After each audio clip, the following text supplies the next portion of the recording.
Michael Anderson had the kind of life people envied on the surface. Owner of a sleek tech consulting firm in downtown Atlanta, a modern house in the suburbs, and a wife who had stood by him through every lean year leading to his success. But Michael was no longer the man Clara Anderson married, and in his eyes, she was no longer the woman he wanted. Clara, a black woman with deep brown eyes and striking natural curls, had met Michael, a white man from a wealthy Chicago family during college. Their love had been magnetic, rebellious even. Against the skepticism of both families and their vastly different upbringings, they had carved a life together. But love doesn't always survive unchecked privilege and growing resentment. It started subtly. He stopped waiting for her after work. He began working late, taking business trips that were more pleasure than deal-making. Clara, once a spirited artist with gallery dreams, had given it all up after their daughter Ava was born. The pregnancy had been hard. Clara gained weight and the pounds clung to her afterward, stubbornly resisting every effort. One night, when Clara found a receipt for two at a downtown French bistro she'd never been to, the illusion shattered. She confronted him. He didn't deny it. "You've let yourself go, Clara," he said flatly. "I need more. I deserve more." The words bruised her harder than any slap. And just like that, Michael packed a bag, kissed their daughter on the forehead, and walked out.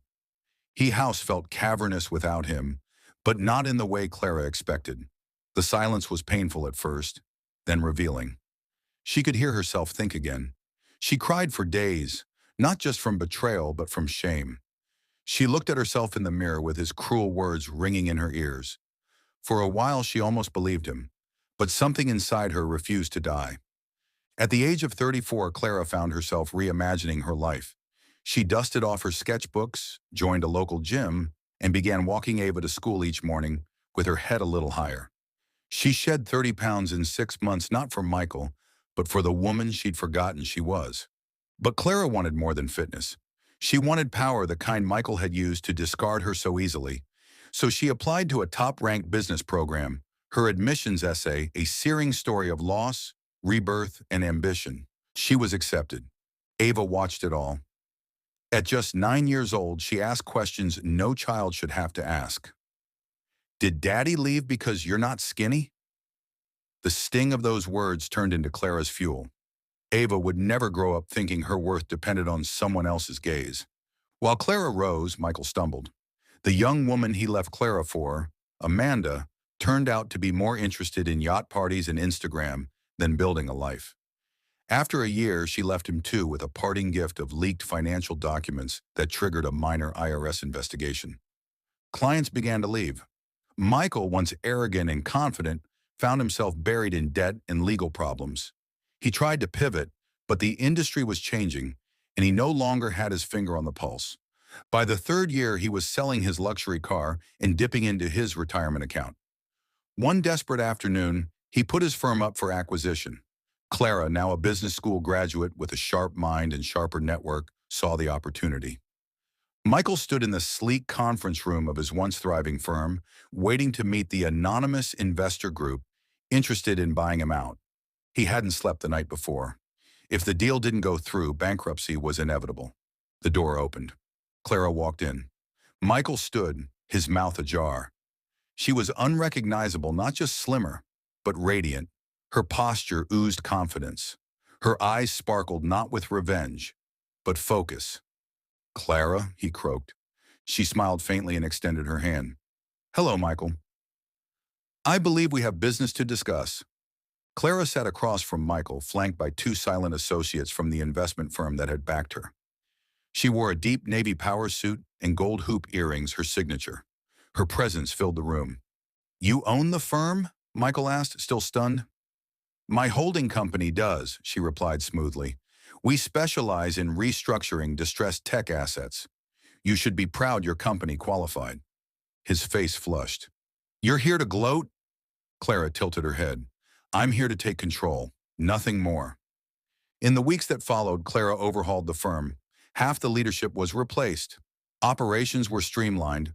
Former clients returned, intrigued by the new leadership and Clara's strategic vision. Michael was offered a non-executive role, ceremonial. Distant. He took it. He had no choice. That night, as Clara tucked Ava into bed, Her daughter looked up and asked, "Does Daddy know you're the boss now?" Clara chuckled softly. "Yes, he does. Do you still love him?" The question froze Clara. For a moment, she didn't answer. "I love the man I thought he was," she said finally. "But I love you, and I love myself. That's what matters." Ava nodded sleepily. "You're cooler than Wonder Woman."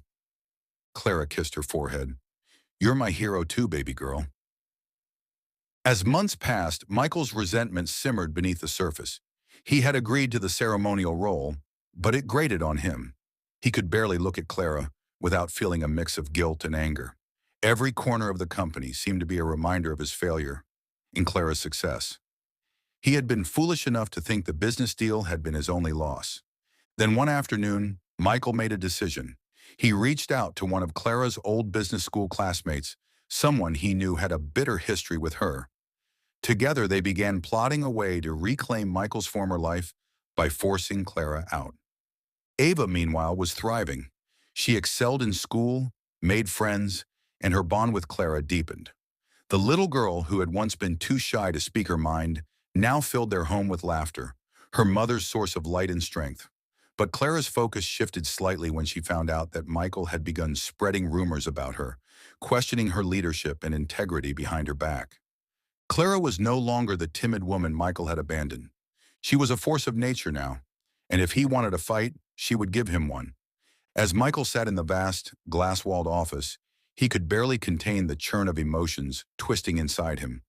Clara, who had once been his pillar, his partner, was now the head of the very business he had built from scratch.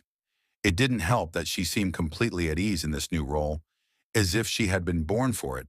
And the worst part, she wasn't just succeeding, she was thriving.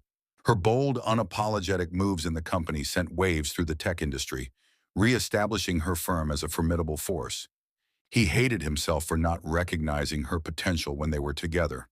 But now he would do anything to reclaim some semblance of control.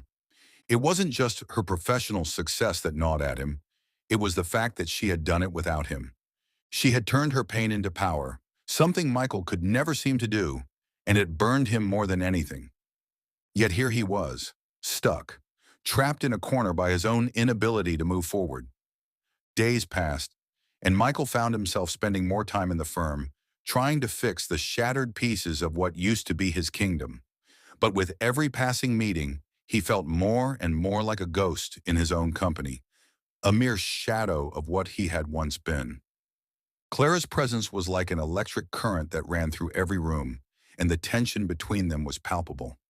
One morning, Michael found himself walking into the office to see Clara in a meeting with top executives, her voice smooth and confident as she laid out the future of the company. She was brilliant. His heart clenched at the thought that she was now more than he could have ever imagined.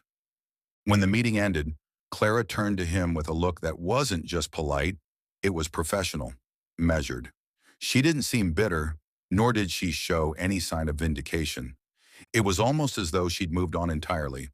"How's the team doing, Michael?" she asked, her voice soft but authoritative. "Any issues I should be aware of?" Michael swallowed hard. For a moment, he wanted to lash out, accuse her of taking everything from him. Instead, he just nodded. "We're making progress, Clara. Some things still need work." Clara smiled faintly, the kind of smile that acknowledged the difficulty without offering any real sympathy. "That's to be expected. It'll get better. You know that." She walked past him, her heels clicking sharply on the polished floor. As Clara left, Michael's chest tightened. He had to admit it. She was in complete control now, not just of the business, but of herself, and it terrified him. That night, as he sat alone in his lavish condo, Michael realized that he couldn't just walk away from this, not from her, not from the life he had once imagined. There had to be a way to claw his way back to the top. A plan, a strategy. But what did he have left? His money was tied up in his failed investments, and the trust he'd once built with clients was crumbling. He didn't have the connections Clara did. She had rebuilt herself from nothing, and now she was unstoppable. He stared at his phone, his fingers hovering over the screen. There had to be someone who could help, someone who could give him leverage. And there it was, a name. a familiar name that made his pulse quicken. Amanda. Amanda had left him a year ago, but she had always been connected. Her family had money, influence, and a ruthless streak. If he could get Amanda back on his side, if he could get her to sabotage Clara, then he would have his revenge. He would make sure she lost everything, just as he had. But the question lingered in the back of his mind. Would it be worth it? Would sabotaging Clara bring him peace, or would it just further unravel the life he had built? As he sat, contemplating his next move, Michael realized that he was about to make a choice that could tear everything apart once again or set him free.